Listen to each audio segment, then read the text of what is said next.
हैं, मित्र को भी पूरा रिस्पेक्ट देते हैं। आओ आओ भाई साहब यहाँ बैठो। उनकी पत्नी आती है, आओ बहन जी, आओ बहन जी बैठो, और प्लेट ले आवे, सब्जी आप ठा के ले आवे, ले खाना खाओ, है बिस्कुट खा लो, चाय पी लो। कितना प्यार देते हैं। और अपनी पत्नी ने खुरकावा है, घुटकी गाल है तो, और दूसरे की पत्नी को कितना प्यार से बोल रहे हो। तो क्यों ना हम अपने घर में भी ऐसा ही माहौल बना लें। अब जैसे घर में कोई नुकसान करके कोई राजी नहीं, कोई नहीं करता, ठीक है, अनजान बालक तो कुछ भी कर दें, ना पत्नी करे नुकसान और ना ही पति कर सकता। ये तो होना हो सब वो हो जाता है। तो हमने अपने इस आद्य क्लेश को तो हम स्वयं अपने सोच से मिटा सकते हैं, और साथ में भगवान भी रहेगा आपके। एक बुढ़िया अपनी पुत्र वधू के साथ घनी लड़ा करती, निरीकली आ रही थी, और उसका पुत्र आज्ञाकारी था। वो आते गंदी तेरी बहू ड्यों करे है, तेरी बहू ऐसे करे है, वो आते उस बहू ने अपनी पत्नी ने गढ़ता, वह बेचारी अपना टाइम पास करी। एक दिन क्या हुआ कि कोई बहन सत्संग में जाया करती थी,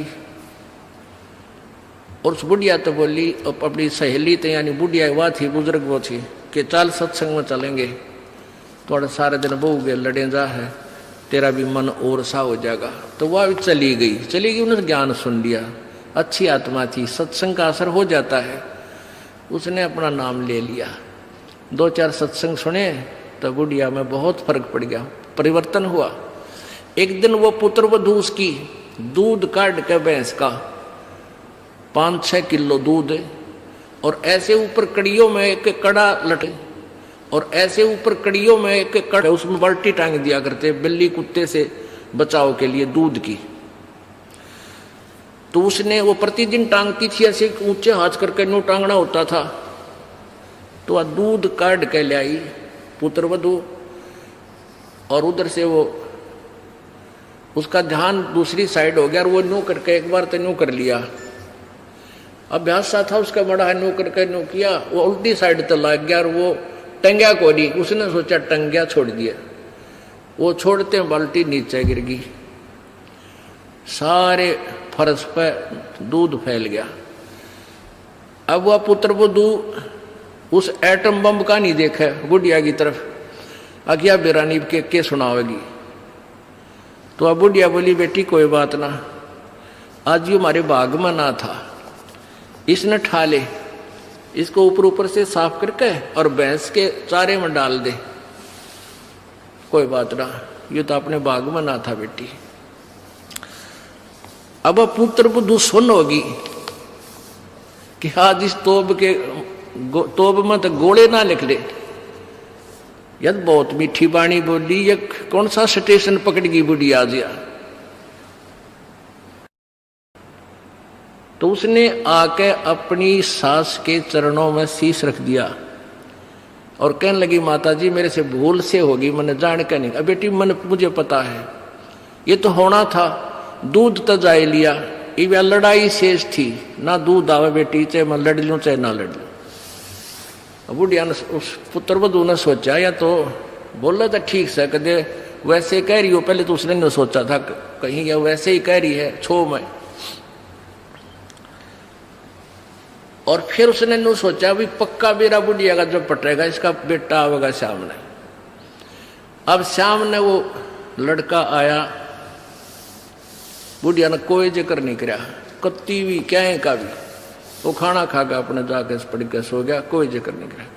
तो बहू का भी असर हो गया, उस बेटी का भी, अपनी माँ के खूब सेवा करे हैं, खूब लत्ते धोए।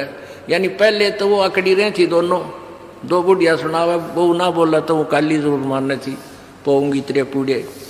तो ऐसे जो आधा दुखता हम आप पैदा कर ले, कोई भी हानि होनी से वह होगी, वह तो होने तरह ही वापस ना कोई करके राजी वैसे हो जाती है। तो फिर उस बात ने बतंगड़ बना लेंगे, यू काल बनवाता है। अभी 1-2 महीने पहले एक माई आई, वह कहने लगी, जी मारी टूम लिकड़ गई, यानी गहने आभूषण रखे थे एक डब्बे में बंद और ताला लाग रहा। टूम ना पाई। मैं बोला बहन बात सुन ले, आप किसी का नाम मत लेना घर में, किसी पर शक ना करिए, जब तू वचन पर डटेगी ये टूम कितना नहीं जा अपने आप आ जाए तेरी।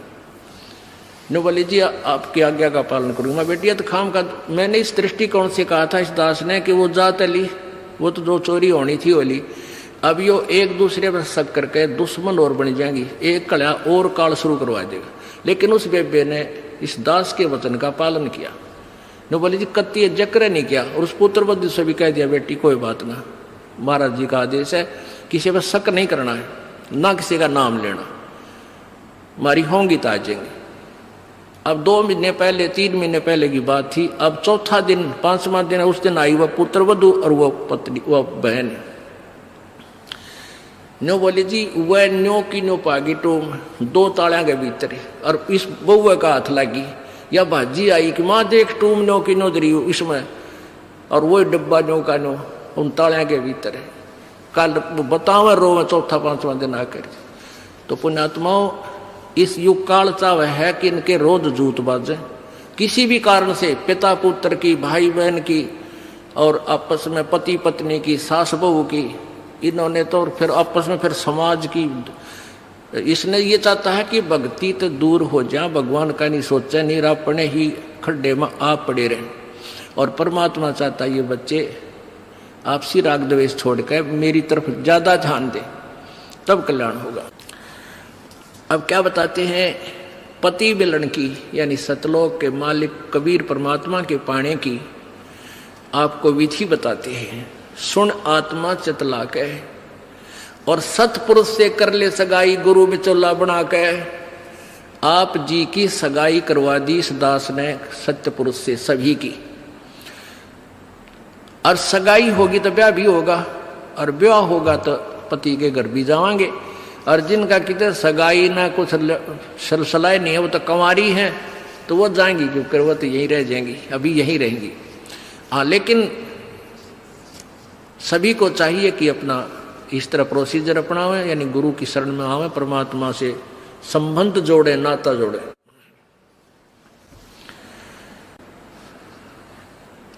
सतपुरुष से कर ले सगाई, गुरु बिचौला बना के।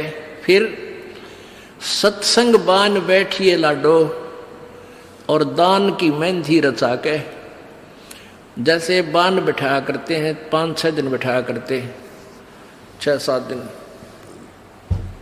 तो परमात्मा कहते हैं वहां वो तेल चढ़वाता वो बान नहीं, इस सत्संग रूपी बान में यहां बान बैठो, यहां आओ, ये राम नाम का तेल चढ़ावांगे आपके, और फिर आपका रंग रूप निकल जाएगा, यानी आपके अंदर परिवर्तन आएगा।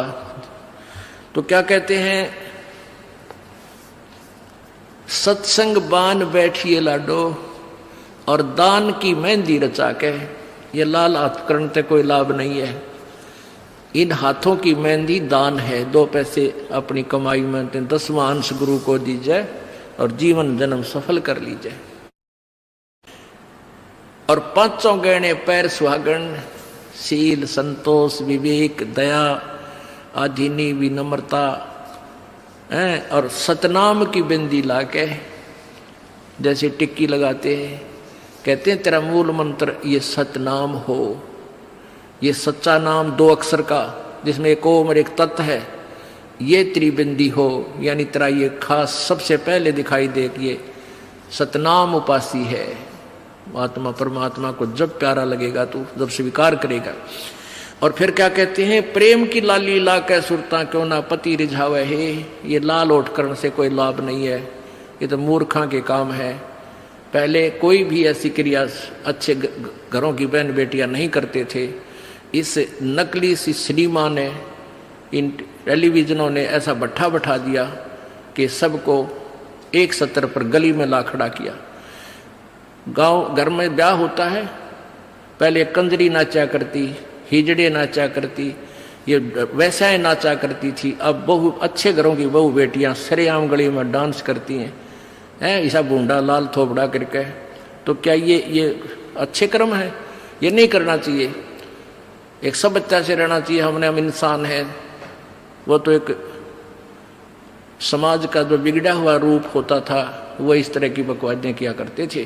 तो ज्ञानहीनता, मर्यादाहीनता, निर्लज्जता इतनी बढ़ गई समाज में, इसको भी अब सेट करना है। तो कहते हैं प्रेम की लाली लाके, प्यार तो बोला सब बान भाइयां थे, सभी भक्तों से, समाज में वो भी कोई बगैर उपदेशी भी रिश्तेदार है, सबसे मृदु भाषा से प्रयोग करे, मीठा बोला है, प्यारा बोला है, ये तेरी लाली है, ये तेरे होठों की शोभा है। फिर कहते हैं जाप अजप्पा जप के अपना दहेज बना लिए। ओह, ये भक्ति की कमाई जो श्वास उस श्वास से, ये अजप्पा जाप कहलाता है। कहते इसका जाप करके तू अपना ये दहेज बना, यानी धन जोड़ ले, जो आगे लेकर जाना है, दहेज जो अपने पति के घर लेके जाना है। पहले एक कुरीति थी कि जो लड़की घना धन लेकर आती थी दहेज का, उसका आदर पूरा परिवार करता था। ऐसे हमारे हम भ्रमित थे, अज्ञानता थी। तो उसी दृष्टिकोण से ये कहा गया है कि जैसे अच्छा ज्यादा दहेज लाने वाली बहु पुत्र वधू अपने ससुराल में आदर सत्कार पाती है, ऐसे ही तू डट के भजन कर, घना दहेज बना ले सत्य अजप्पा जाप का। अजप्पा जाप जप के अपना दहेज बना लिए, अनहद बाजा बाजन लागे फिर खुशी बना लिए। ओह, जैसे लड़की का पता लग गया कि आज ब्याह है, लड़की की का आज विवाह है। अब कई बच्चे बकाया करें, न्यों कहेंगे ए तेरी बारात आ गई, और फिर न्यों कहें कोई ना आई क्यों राजी हो रही है, यानी उसने खजाया करते हैं। तो फिर वो लड़की सोच लेती है बांधन दे दे, मौके जाएंगे। तो कहते हैं जब वो बाजा बाजन लाग जा, तब सोच लिए बात लवा लाग ली कि आगी बारात। तो कहते हैं आप भक्ति जब करोगे तो आपको ऑटोमेटिकली आपके ये ऊपर के, यहाँ से ऊपर के हिस्से में बहुत सी आवाजें, कई प्रकार की आवाजें आने लग जाएंगी। इसमें जो हमें आवाज सुनती हैं, ये प्राथमिक भक्ति की लक्षण है, अंतिम नहीं है। हाँ, ये भी सुननी चाहिए, सुनेंगी, आपको अवश्य सुनेंगी, ना चाहते हुए भी सुनेंगी। और कभी सुनना चाहो तो कभी 2, 4, 10 मिनट, कभी कभी डेली नहीं, कभी ऐसे कान बंद करके एकांत स्थान पर सुन लेना, आपको सारा साजबाज अंदर बाजता दिखेगा, जिसकी भक्ति इस लक्षण हो गए। कुछ एक को वैसे भी सुनती हैं जिनके पूर्व जन्म की भक्तियां होती हैं, और फिर धीरे धीरे उनकी बंद हो जाती हैं, आगे कुछ नहीं सुनती, चाहे वो किसी का नाम जाप ले रखा है। तो वो तो ऐसा सुनना, ये देखना तो ऐसा है जैसे आपने बैंक में कमाई करी की और बैंक में पैसे जमा करा दिए, और उस बैंक की कॉपी ने कभी देखना चाहो तो खोल के देख लो। और ये दूसरे जो पंथ बताए हैं, ये साधना इनकी नाम गलत हैं, और कहते हैं ध्यान लगाओ, मेडिटेशन करो, कान बंद करके, आंख बंद करके, अंदर आवाज सुनो, शब्द सुनो। ये कोई फायदा नहीं। अब जैसे धंधा करता नहीं, और बैंक में जब पूर्व जन्म की पहले की जो डिपॉजिट है 20-30 हजार, उसने रोज देखे जाने, कहा 20,000 है, और 20,000 में काम तो ना चले, फिर वो निकलवाने भी उसी में तो पड़ेंगे, वो एक दिन जीरो हो जाएंगे। वो तो जैसे आपको ये आभास होंगे किसी भी वस्तु का, जैसे हम हमारी आंखों, आपकी जो भक्ति करते हैं उनकी आंखों के सामने बहुत सी चीजें ऐसे चलती दिखाई देंगी। कभी तो ऐसा आभास होगा जैसे कोई मक्खी आ गई, कोई मच्छर जा रहा है, या कोई ऐसी कोई लाइन सी दिखाई देती है। तो ये आपकी भक्ति की कमाई है, प्रतिफल आपको दिख रहा है। और कई एकादा क्या करे हमारे भक्त, एक बहन भगत भाई आया ने बोला जी मैंने तो आंख दिखा ली, मेरी तो आंखों में डिफेक्ट हो गया। वहाँ क्या हो गया कि आगे बेरानी काला काला दिखे जाए, नो देखूं जब भी दिखा, मन तक कई डर भी लग जाता है। और डॉक्टर का इसका ऑपरेशन करेंगे, रमा भले आदमी क्यों आंख फुड़वावे, ये तेरी भक्ति की कमाई दिखाई दे रही है, तेरी जो बैंक में जमा कराए हैं वो कॉपी में दिखे तेरे को। ये तो भगवान आत्मा ने दिखेंगे बेटा, जिनकी कमाई शुरुआत हो चुकी है। जेता अंजन आंजी ये चश्मों में दिखंत, नो बोला सचमुच में, कहा सचमुच है, फिर खुश हो गया, रहे तेरा गजब भैया। तो ये जो सामने दिखाई देते घबराना नहीं। बहुत से भ्रमित हो जाते हैं क्योंकि बार बार ये दास नहीं बता पाता आपको। तो प्रत्येक सत्संग में आओगे तो कभी ना कभी हर पहलू पर विचार विमर्श दिया जाता है। तो घबराना नहीं है। ये आपकी आंखों के सामने कोई वस्तु दिखाई देगी, वो आप ही बताओगे, दास बताओगा तो तुम झूठ भी बोल दोगे। तो वो आपकी जितनी कमाई है वो अपने आप बढ़ती जा रही है, उसका लेवल बता रहा है। तो ऐसे अंदर आवाजें आएंगी, कई प्रकार की आएंगी, और उनमें से एक न्यारी आवाज आएगी, एक मुरली की आवाज आएगी। और वो मुरली, वो आवाज जो है, जो इसमें पिंड में जो आएगी, वो यहीं तक की है, ये महास्वर्ग तक की है। और जो वास्तविक धुन, वास्तविक जो आवाज है, वो इस अंड और पिंड से पार है, वो सतलोक में है। वो वहां जाकर आपको वो बात बाहर सुनाई देगी। यानी इस शरीर से एक जब आत्मा भक्ति से परिपूर्ण हो जाती है तो इस शरीर से बाहर भी हो जाती है। तो उसको सुनने के लिए ऐसी स्थिति आ जाएगी अपने आप, जैसे आपका शरीर यहाँ बाहर खड़े हो गए, और फिर वो आवाज आपको उस सूक्ष्म शरीर के माध्यम से सीधा कनेक्शन उस सतलोक से हो जाता है। वो परले पार वाली मुरली आवाज, वो धुन, वो झनकार अलग से सुनाई देती है। फिर सेकंड के बाद आप उसी शरीर में होते, आपको पता भी नहीं कि मैं बाहर गया या अंदर ही था। वो बहुत बाद में जाके बहुत लेटेस्ट स्टेज पे ऐसा होगा। पर ऐसा हो या ना हो, आप जैसे दास बताओ, ये खुराक खाते रहो, रोग कटेगा, ये साधना करते रहो। तो क्या बताया है, जाप अजप्पा जप के अपना दहेज बना लिए, और ये अनहद बाजा बाजन लागे, फिर खुशी मना लिए। फिर मान लिए खान तेरी भक्ति चल पड़ी, निकट लागली बात आगे लेने, यानी बरात आगी। आवे बिरहा कबीर लेने, खुश होकर चालिए, और प्रेम की बारिश होने लागे, फिर मलमल नहा दिए। जैसे आपने कल सुना था, बिना प्रेम पावे नहीं चे करोड़ समाधि ला। होय होय। जैसे सूरज के आगे बदरा, ऐसे कर्म छयारे, प्रेम की पवन करे चित मंजन, झलके तेज नयारे। प्रेम की पवन, परमात्मा के प्रति इतना प्यार उमड़ उमड़ का अब आपके हृदय में रह रह के जरा सी बात मालिक की चले, आंखें भरे आऊं आपकी, कुछ दिन में ऐसी स्थिति आ जाएगी। तो ये प्रेम की पवन चलेगी। जैसे सूरज के आगे बादल होते हैं तो सूर्य का प्रकाश निष्क्रिय हो जाता है, और जब हवा तेज चलती है बादलों को इधर उधर फेंक देती है तो सूर्य का प्रकाश जो का तो सामने चमक रहा होता है। ऐसे परमात्मा और अपने बीच में, आत्मा के बीच में पाप कर्मों का गरावा यानी बादल छाया हुआ है। इस प्रेम की यानी सब भक्ति जो क्रिया आपकी होंगी, दान करता आदमी को इतनी खुशी होती है, उस दिन कोई ठिकाना नहीं। और 10 रुपये चोरी कर ले, आत्मा खुश नहीं हो सकती, चाहे 20 लाख चोरी कर ले। और 10 रुपये, 20 रुपये, 1000 रुपये, 2000 रुपये आप दान करने की चेष्टा करते हो, पहले उमंग भर लेती है, और दान करे पाछो तो न्यारी खुशी होती है। तो ये तो क्या बताते हैं, ऐसे जो सब क्रियाएं आपसे कराई जा रही हैं, इनका उद्देश्य है कि आप में इतनी विनम्रता, इतना प्योर हार्टेड हो जाओ आप कि मालिक के प्रति जरा सी भी चर्चा चला, आँखों में पानी आने लग जा, गदगद हो जा। कहते हैं प्रेम की पवन करे चित मंजन, फिर झलके तेज नयारे। तो यहाँ क्या बताया कि प्रेम की बारिश होने लगे, फिर मल मल नहा लिए। यानी ये लक्षण बता रहे हैं, एक भक्त में रह रहकर ऐसे लक्षण आ जाएंगे। एक बुढ़ा आवे मेरे पास, नाम ले रखा उन्होंने साल भर से। वो कहता है जी मैं नाम जपन लागू, मैं रोने लग जाऊं, मेरा रोना बंद कर दिया। राम तो रोना शुरू करवावा तो बंद करवाना आवे, ये तेरे भाग जाग रे भले आदमी। नो कहना शर्म आवे, लोग नो कहीं अच्छा आदमी नाम लेने लगे तो माई लोग की सुनेगा, तुम्हारी सुनेगा, नो बता।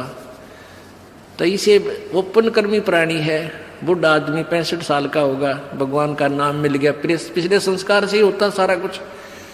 और ईब नो कह नाम लेने लग गो, मैं तो रोने लग जाऊँ। अरे तेरा जी भगवान ये सब ने देशा रोना हमारे भगता ने, आँखें में पानी आवे, मालिक की चर्चा हो, ना द्वेष हो, ना राग उठे, ना कोई चोरी करने जी करे, ना कोई जारी करने जी करे, ना बुराई मन में आवे, ये ऐसा जो धुन लग जा। फिर कहते हैं सार शब्द का सुरमा गा लिए जब पति न भावे। सार शब्द यानी जो असली मंत्र आपको दिया जाएगा वो सुरमय जैसा होगा, वो एक न्यारी आपकी जो है ना पहचान बनेगी, उस पर न्यारी जो है ना अलग से आपकी एक और सुंदरता बनेगी, यानी परमात्मा को आप और उस मंत्र सहित और अच्छे लगोगे जिनके पास ये तीनों मंत्र होंगे। कहने का भाव ये, आदिन्नी की मांग बरा ले तो चलिए नाड़ झुका के, विनम्रता, अभिमान खत्म हो, विनम्रता आवे और सबके साथ प्यार से बोले, आकड़ नहीं पाड़े, ये लक्षण हो जाने चाहिए आपके अंदर।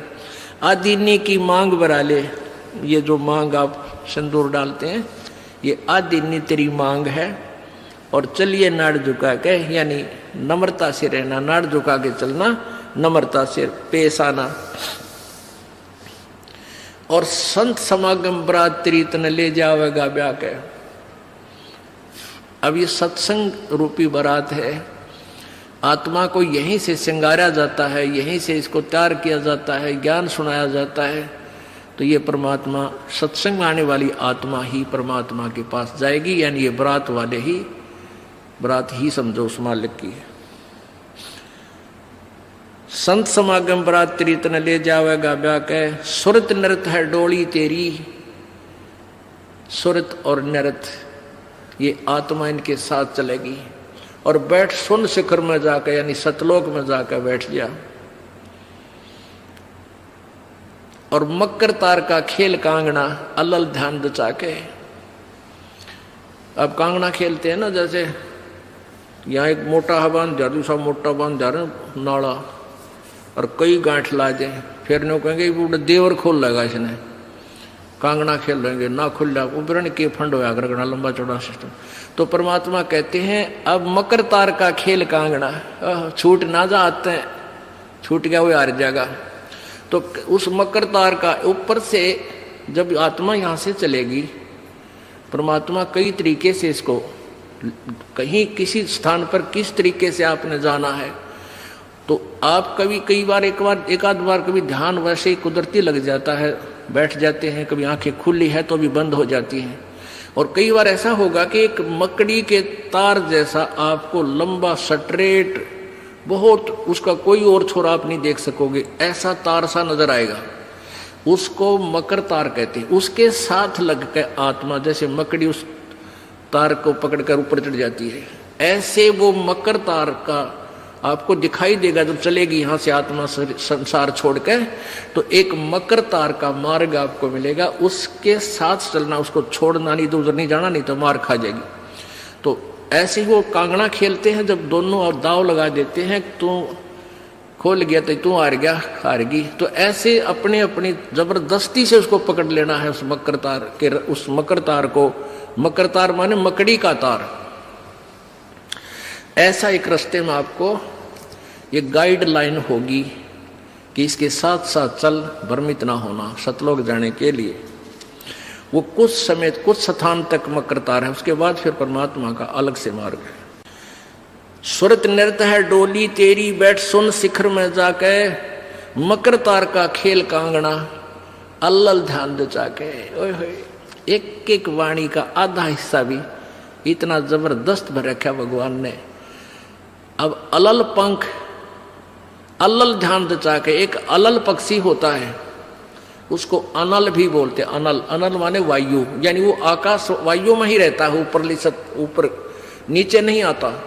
वो अंडे भी ऊपर ही दे देती है, वो अलल पक्षी मादा, और उन अंडों को हवा में छोड़ देती है, और ऐसे स्थान पर अंडे देती है, पैदा करती है कि नीचे केले के बन हो, केले के बन।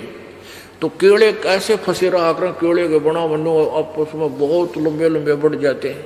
तो वहाँ आकाश से वो अलल पक्षी बहुत लंबा चौड़ा होता है, वो कम से कम भी सैकड़ों फुट लंबा और 50 फुट की चौड़ाई होती है। इतने बड़े बड़े पर होते हैं उसके, बहुत जबरदस्त लोहे के तौ की तरह, और पंजे होते हैं जैसे नो चमटिया की तरह, खुर जैसे बहुत जबरदस्त नाकुल्ले, बहुत मजबूत, और 4 पैर होते हैं उसके, पक्षी होता। तो वहां से अंडे छोड़ देती है भगवान हवाला है।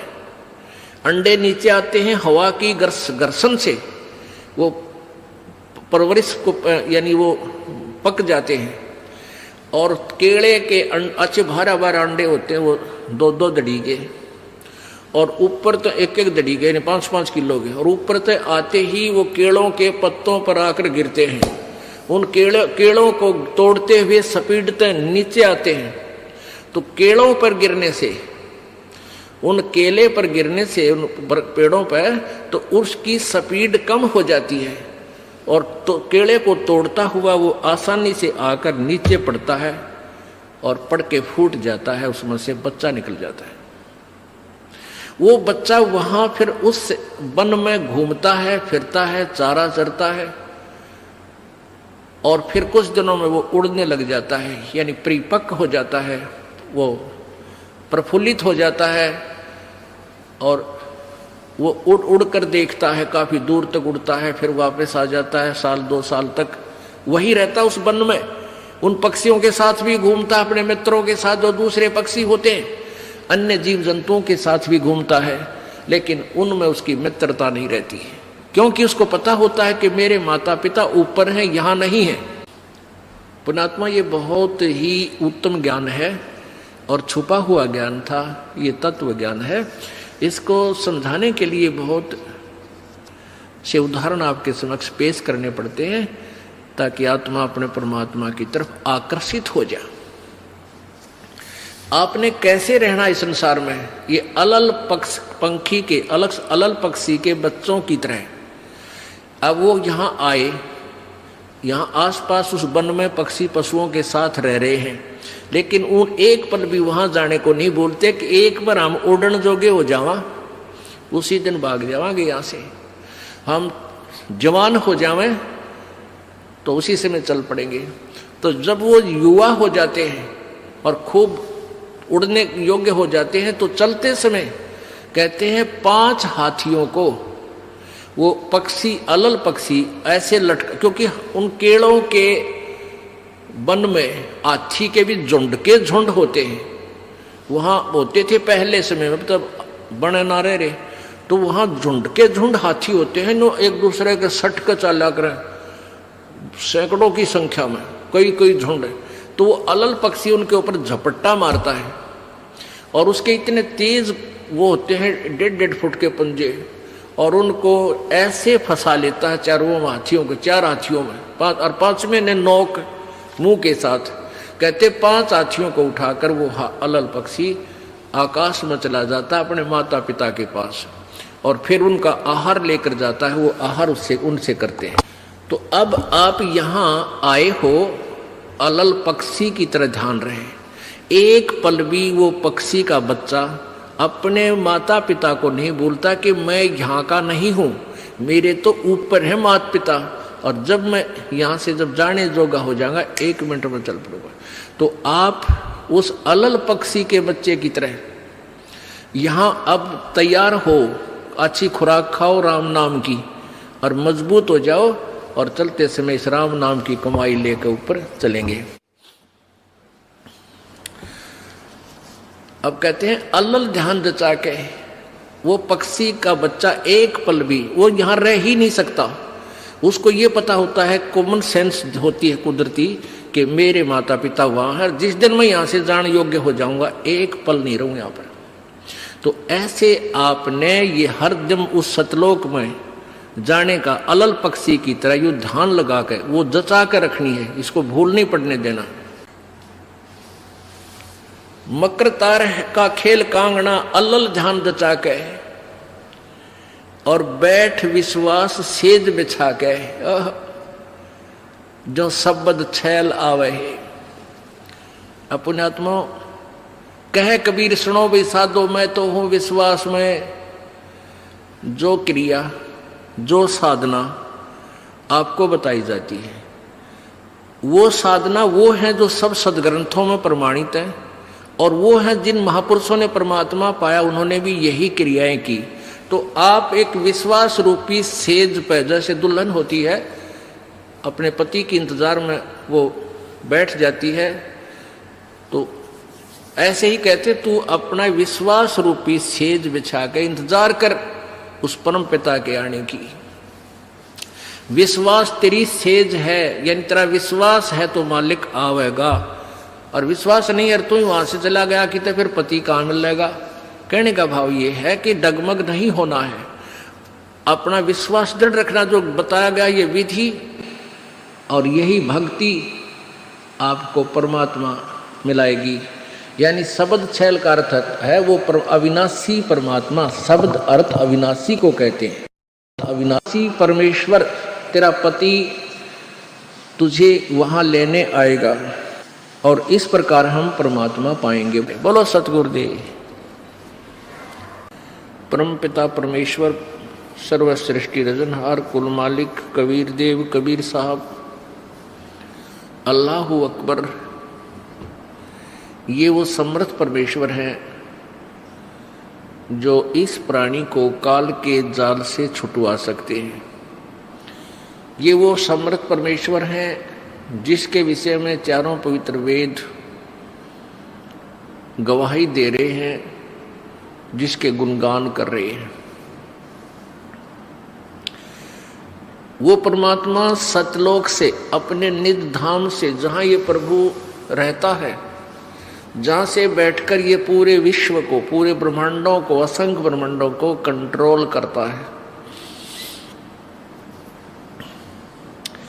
उस सतलोक से चलकर ये परमात्मा पृथ्वी लोक पर इस काल के लोक में आता है। अन्य लोकों में, अन्य द्वीपों पर भी ये परमात्मा जाते हैं। ये परमेश्वर चारों युगों में आते हैं। सतयुग में इनका एक नाम सुप्रसिद्ध रहता है, वो सत सुकृत होता है। और त्रेता युग में ये ऐसे ही प्रकट होते हैं, स्वयं आते हैं, किसी माँ से जन्म नहीं लेते। त्रेता युग में इसी परमेश्वर का नाम मुनिंद्र ऋषि होता है, मुनिंद्र जी। और द्वापर युग में ये परमात्मा जब आते हैं, सहस्रीर आते हैं, सभी युगों में सहस्रीर चले जाते हैं, उसमें इनका नाम करुणामय होता है, करुणामय। और कलयुग में ये परमात्मा जब आते हैं, इनका नाम कबीर ही सुप्रसिद्ध रहता है।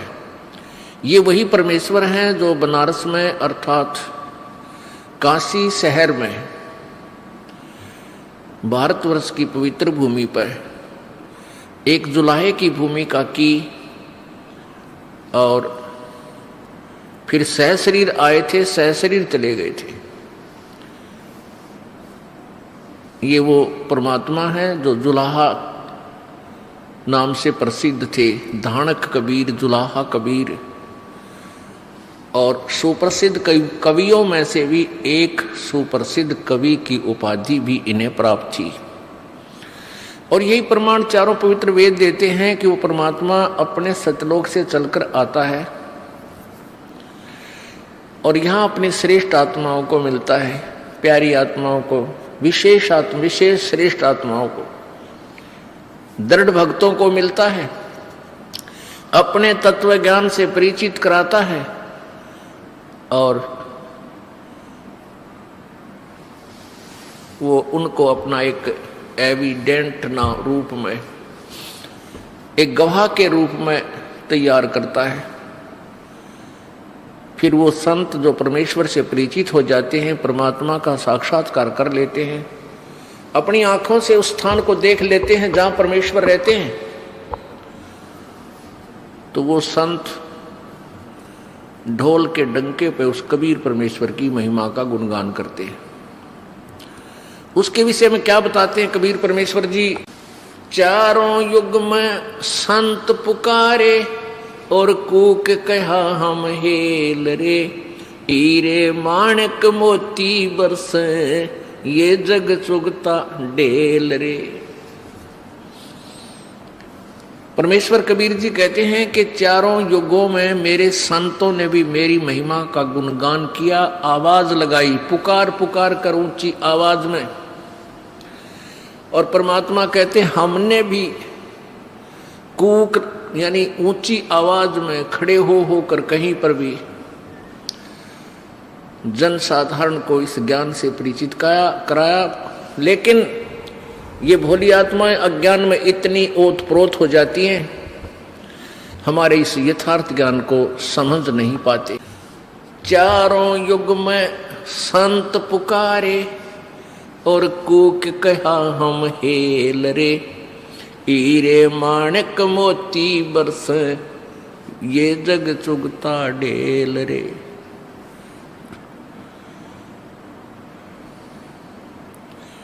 परमेश्वर जी कहते हैं कि चारों युगों में मैं आया और मैंने अपनी प्यारी आत्मा जो विशेष पुण्य आत्माओं थी उनसे मैं मिला, उनको अपनी सतलोक की महिमा से परिचित कराया और फिर उन्होंने मेरी महिमा का गुणगान ढोल के डंके पर किया। अब पुण्यात्माओं, हमने सबसे पहले भगवान पहचानना है। इस काल भगवान ने परमात्मा को भुला दिया, उस परमेश्वर को भुलाकर अपने आप को यहाँ सर्व ब्रह्मांडों का मालिक सिद्ध कर दिया। और परमेश्वर की प्यारी आत्मा आदरणीय गरीबदास साहिब जी जो परमेश्वर कबीर जी से परिचित हुए, उनके यथार्थ स्थान सतलोक को देखा, उनकी महिमा से परिचित हुए, तब क्या कहा? मुल्ला माया मग में बैठी अनसा चुन चुन खाई, ये ज्योत स्वरूपी कहे निरंजन मैं ही करता वाई। अब ये जो कोई भगवान को ना, तो यही परमात्मा के विषय में कभी गरीबदास साहिब जी कह रहे हैं कि ये काल और इसकी पत्नी दुर्गा, ये मुल्ला माया, इन सभी जीवों को भ्रमित रखते हैं। और ये काल 1,00,000 मानव शरीरधारी प्राणियों को खाता है। मुल्ला माया मग में बैठी अनसा चुन चुन खाई, ये ज्योत स्वरूपी कहे निरंजन मैं ही करता वाई। एक न करता दो ना करता नौ ठहराए वाई, ये 10वां भी धुंधर में मिल जा सत कबीर दुहाई। क्या बताते हैं गरीबदास साहिब जी के इनने एक भी कर्ता बना साधी, एक कर्ता को भी फाइनल नहीं मान्या, 9 ठहरा दिए। 9 अवतार, 9 भगवान, और 10वां अवतार और आवेगा, 10वां अवतार और आवेगा निकलंक नाम तय, कलयुग के एंड में, कलयुग के अंत में।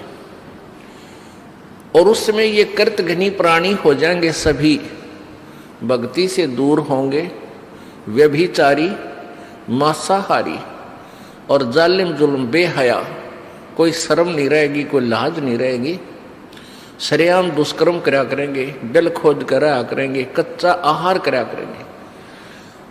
एंड ऑफ द कलयुग में जमीन उपजाऊ नहीं रहेगी, 4.5 फुट तक जमीन का उपजाऊ अंश खत्म हो जाएगा।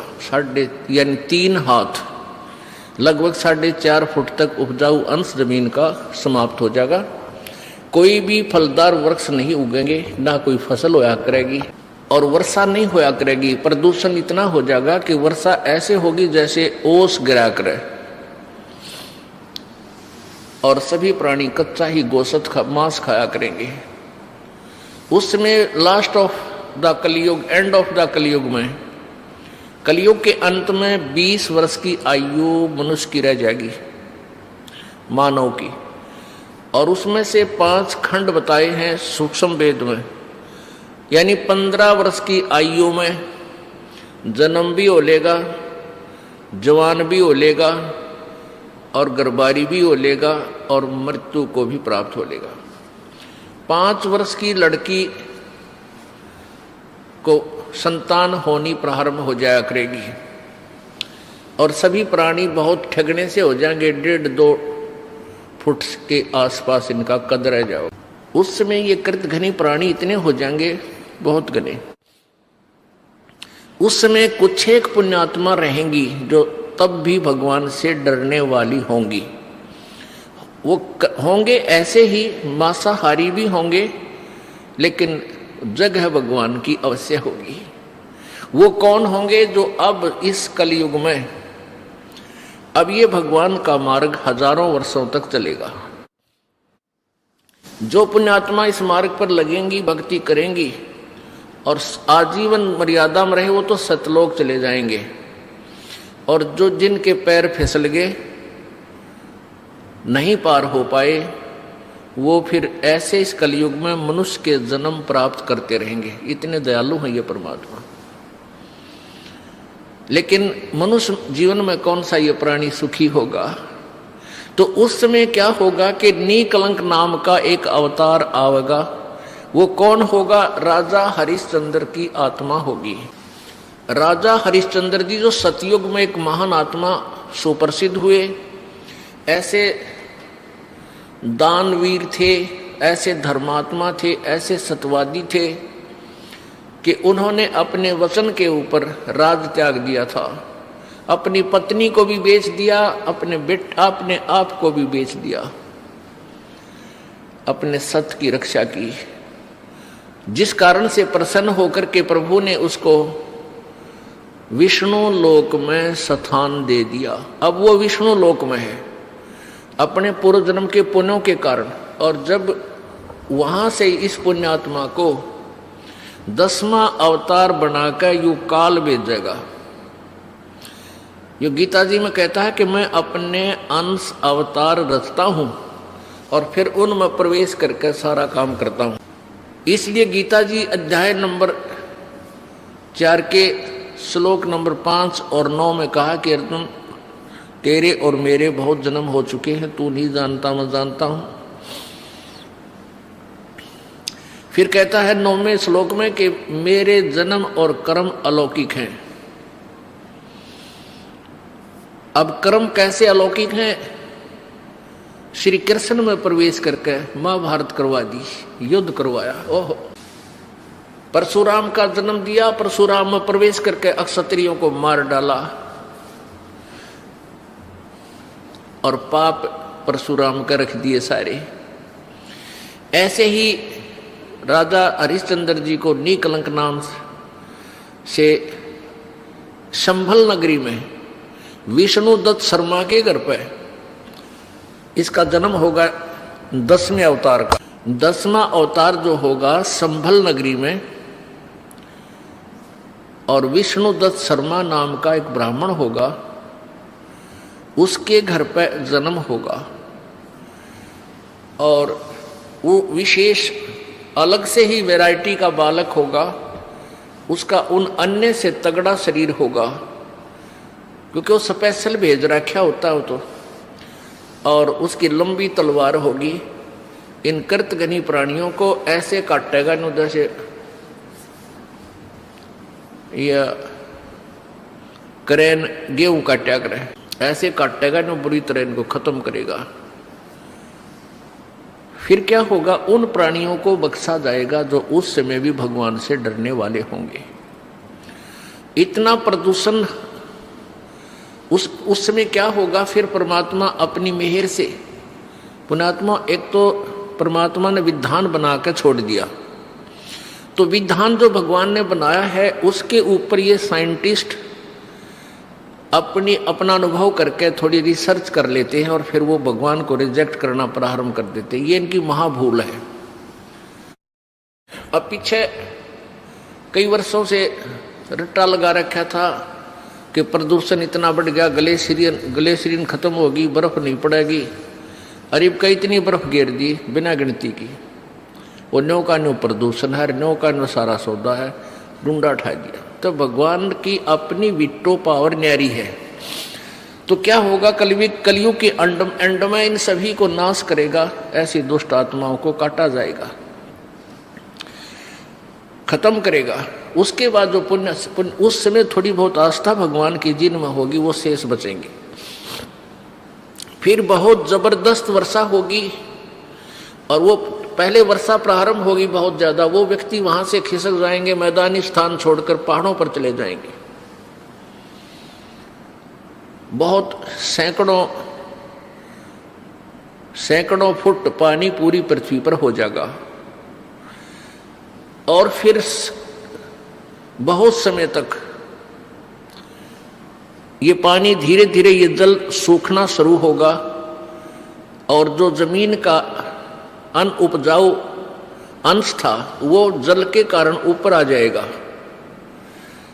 और फिर धीरे धीरे वो सूखेगा, सारा पानी जल सूख के फिर उसमें जंगल हो जाएगा, पूरी पृथ्वी पर वन हो जाएगा, पेड़ पौधे बहुत ज्यादा उग जाएंगे और फिर पर्यावरण का परिवर्तन फिर होगा। वन जो है ऑक्सीजन छोड़ते हैं पेड़ और कार्बन डाइऑक्साइड वायु से लेकर के पुनः पूरे वायुमंडल को शुद्ध कर देंगे। फिर उन शेष बचे हुए प्राणियों के घर पर जो बालक होंगे वो उल्टे होंगे। उल्टे कैसे? माता पिता तो 2.5 फुट के और बेटा बेटी हो जाएंगे 4-4, 5-5 फुट के, फिर धीरे धीरे बढ़ना शुरू होगा। तो सतयुग में सैकड़ों फुट हाइट के इंसान हो जाते हैं, सैकड़ों फुट, और लाखों वर्ष की आयु हो जाती, क्योंकि शुद्ध वायु, शुद्ध वातावरण, बीमारी होती नहीं उस समय सतयुग में, बहुत कम। अब हम इस विषय को यहीं क्लोज करते हैं। हमारा प्रसंग चल रहा है कि मुल्ला माया मग में बैठी हंसा चुन चुन खाई, यो ज्योत स्वरूपी कहे निरंजन मैं ही करता बाई। एक न करता दो न करता नो ठहराए बाई, 10वां भी धुंधर में मिल जा सत्य कबीर दुहाई। अब वो 10वां अवतार पुण्यात्मा राजा हरिश्चंद्र जी मेकलंक नाम से प्रकट हुए, जन्म लेंगे मां से, और फिर वो इतने पाप के भागी हो जाएंगे, अरबों खरबों प्राणियों को मार के जी मनुष्यों को वो उसके बैड अकाउंट में लिख देगा काल, और फिर उसको इन पापों के कारण नरक में ठोका जाएगा। ये काल ऐसे धोखा देता है सबको। ये चतुर्भुजी भगवान कहावे, हर हट डोर बंदे सब आवे। ये कोटिक करता फिरता देखा, हर हट डोर कहूं सुन लेखा। ये करोड़ों करता जो बने फिरे थे, कहते हमने 84 लाख में 84 लाख योनियों में भटकते देखे। ब्रह्मा विष्णु महेश ये वो पुण्यात्मा है जो कभी परमेश्वर कबीर जी की शरण में रहे हैं और ये पार नहीं हो सके, ये काल का हाथ लाग गए, और काल भगवान ने इनको अपने पुत्रों के रूप में जन्म देकर इन यहाँ का इंचार्ज बना दिया है। पुण्य इन्हीं का है, इनसे एक्स्ट्रा फिर तप करवाता है, इनमें बैटरी चार्ज कर लेता है और फिर इनसे अपना उल्लू सीधा करता है। फिर ये ब्रह्मा मर जाएगा, 7 ब्रह्मा की फिर नया ब्रह्मा जन्म करके उत्पन्न करके ये रख देगा काल। 7 ब्रह्मा की मृत्यु के बाद एक विष्णु जी की मृत्यु होगी और 7 विष्णु की मृत्यु के उपरांत एक शिव की मृत्यु होगी। और जो अब वर्तमान में ब्रह्मा विष्णु महेश चल रहे हैं, ये 84 लाख योनियों में चले जाएंगे, साधारण प्राणी बन जाएंगे और नई पुण्यात्माओं को इसी पद पर विराजमान कर देगा। इसलिए सूक्ष्म वेद में कहा कि कोटिक करता हमने फिरता देखा, हर हट डोर कहूं सुन लेखा। हर हट डोर कहते चतुर्भुजी भगवान कहावे, ये हर हट डोर बंधे सब आवे। ये अरहट का कुआ लोई, यागल बंधा है सब कोई। कीड़ी कुंजर और अवतारा, हर हट डोर बंधे कई बारा। हर हट डोर किसे कहते हैं? पहले पुराने समय में सिंचाई का साधन, किसानों के पास एक कुआं होता था, कच्चा कुआं खोदते थे बहुत गहरा होता था। उस कुएं के ऊपर एक पक्का स्ट्रक्चर बनाते थे दूरी से, और उसके बीच में एक पुली लगाते थे, एक पुली, और उसके ऊपर एक चैन डाल देते थे जो नीचे जल तक जाती थी। उस चैन की चौड़ाई लगभग 1 फुट होती थी। उस चैन के ऊपर, उस बेल्ट के ऊपर बाल्टियां फिक्स कर देते थे, बाल्टियां, और उन वो बाल्टियां नीचे से फिर उस पुली को घुमाया जाता था बैलों के द्वारा, जैसे कोल्हू चलाया जाता है। वो बाल्टी नीचे से पानी भरकर आती थी, ऊपर खाली हो जाती थी, वो जल खेतों में चला जाता था। वो खाली बाल्टी फिर नीचे जाती थी, नीचे से भरकर आती थी, फिर खाली हो जाती थी, फिर जाती थी, फिर खाली हो जाती थी। इसको अरहट का कुआं बोलते हैं। आपको उसका एक चित्र दिखाते हैं, क्योंकि वर्तमान के बच्चों ने अरहट नहीं देखे, हमने देखे। हमारे समय हम बालक थे तब तक कहीं ना कहीं इनकी थोड़ी सी नामो निशान कहीं कहीं इधर जहाँ नहर का व्यवस्था नहीं थी सिंचाई की, वहाँ ये देखने को मिलते थे। अब तो इनका नामो निशान ही मिट गया। ये देखिएगा,